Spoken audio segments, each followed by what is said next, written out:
તારી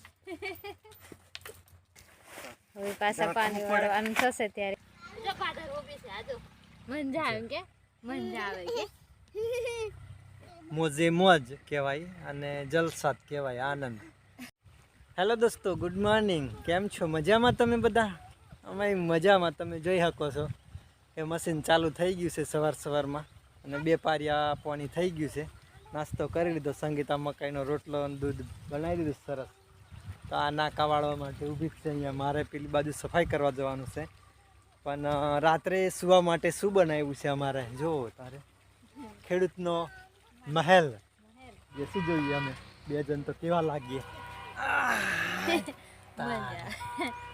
જો ખેડૂતનો મહેલ અને એકદમ અનેરો આનંદ હોય. આ તો શું કહેવાય, ઝાકળ માટે બનાવેલું છે. રાત્રે ઝાકળ પડે ને એના માટે બચવા માટે ઠંડીથી. પણ જે ઝાડવા ઉપર કેવી એક મંડપડી બનાવી, પેલા કાકાને તો બહુ મસ્ત બનાવેલો છે. કોઈ વાર વિડીયોમાં લઈશું નહીં. આર્ય બી ઉપર આવી ગયો. ચાલો જો મજા આવે કે મજા આવે કે એકદમ સરસ. રાત્રે બહુ મસ્ત અહીંયા આજવાળું કરેલું છે એટલે અહીં બેસવાની મજા આવે. આજવાળું એમ મોજે મોજ કહેવાય અને જલસાત કહેવાય આનંદ રહેવાનું. બાકી જે થવાનું હશે એ તો થવાનું જ છે.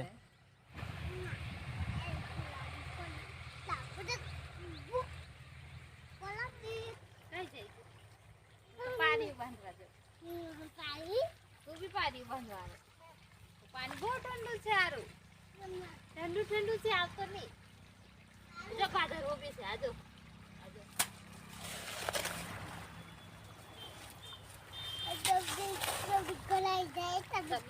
ઘોડા જાય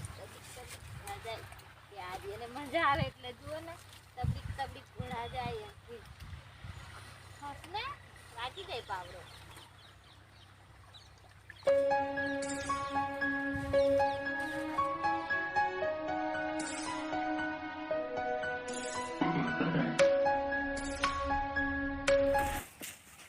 પાણી પૂરું થઈ ગયું. ઉડવા વાળી ડીળકીઓ હતી અહીંયા.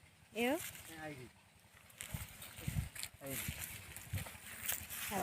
જો કાતરો બી છે. જો ઉડવા વાળી ડીળકીઓ. આ પેલું મશીન ઢાંકવાના તાટિયા છે ને મારે એ ઢાંકી દેશું. આપણે નીકળી ગઈ મશીનના કપડા પહેરાઈ દીધા. હવે પાછા પાણી વાળવાનું થશે ત્યારે ખોલવાનું. અને આજે પાછો પવન કાઢવાનું ચાલુ થઈ ગયું છે. મેં હવે મશીન ચાલુ હતું ને તો એમ લાગતેલું કે પવન આવે ને મશીન ચાલુ કરી દીધું એમ. તો અહીંયા ઝાડવા હતા ને તે કાપી નાખ્યા મેં, કારણ કે કૂવો બગાડે એમ હતા. અહીંયા ને પેલે હતું એક. અહીંયા પાણી ભરવાની થોડી તકલીફ પડતી હતી હે ને, અને એમ કંઈક ભરાય રહે ને એવું બી હતું એટલે પછી એને કાપી નાખ્યું. પાણી પૂરું થઈ ગયું. હવે બપોરનું જમવાનું કરશું. પણ આ બચ્ચાને લેવા આવે હા, પછી જતા રહે. હજુ ઉડતે નથી આવડતું. પણ બીક લાગે પડી બળી જાય ને. તો પાણી ઊંડું જતું રહેલું છે એ જ. આ તો પેલી બાજુ જઈને બેઠા છે. પડી જાય ને એની બીક લાગે. પછી તો પાણી ઊંડું જ્યું અને કાઢવા કેવી રીતે આપણે.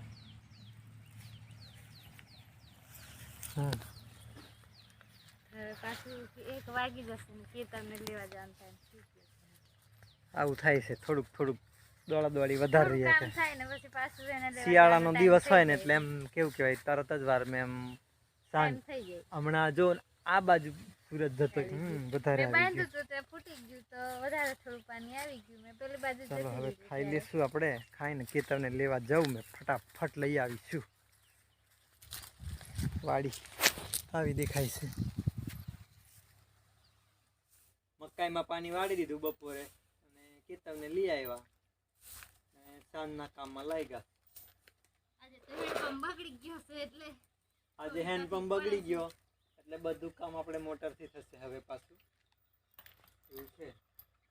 કેતા મમ્મી કેવી રીતે ભરે આ બધું કેવું કરેલા. આ એક કોટામાં બધું જી આવે ને. ले चला ले लीजिए बीजू थोड़ू जो आज मनोज भी वासीदा ઓય હસતા ના હોય હા આ હેલ્પ લાગુ કહેવાય મદદ કરે છે ના દોસ્તો મદદ લીલી ના આવતી તો આપણે આમે ઊભા રહીને થોડાક વધીએ થોડા વિચાર્યું આ એને શું થાય હું લેવા જાય હજુ આ બાજુ થોડું બાકી છે હજુ 2 વાર થશે સાંજના વાસેદાનું કામ 3 વાર ઉકરડે જવાનું થાય અને દૂધ કાઢવાનું પછી દૂધ કાઢવાનું પહેલા સફાઈ કરી દઈએ પછી દૂધ કાઢીએ તો તારે હવે ઉપરડે જઈએ આપણે મેં શું કામ આવું તમને નહીં લઈ જતી તમે તો વાસેદું નાખવા જાય મેં શું કામ આવું તો હજી 2-1 વાર જવાનું થશે પછી દૂધ કાઢીએ છે હવે જો મારા ખેતરનો સાંજનો વ્યૂ કેવો સરસ દેખાય છે એક બાજુ મકાઈની તરમો એક સરખી દેખાય ને ઉપર નીલું આકાશ ને શાંત વાતાવરણ પક્ષીઓ પોતપોતાના ઘરે અને સાંજનું રૂટીનનું કામ ચાલતું હોય ભેંસો ગોલ ગોલ ફરતી હોય કૂતરા આ બાજુથી આવતા હોય જંગલમાં એમના રસોડેથી જંગલમાંથી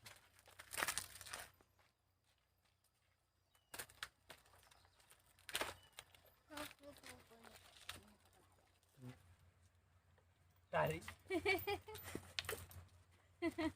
મને દરરોજ જો ઊંઘ આ આવે તમારી સામે આવું કરે તો એવું નહીં દરરોજ આજે મને પકડાઈ ગયા ને ઊંઘ આવે. આજે પકડાઈ ગયા કે નહીં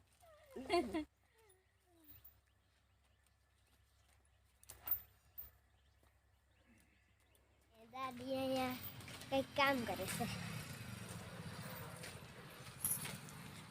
દાદી શું કરે છે શાક કાપે છે તો આર્યને દાદો શું કરે છે એમ કરીને છાપરી બનાવી દીધી છે આયરી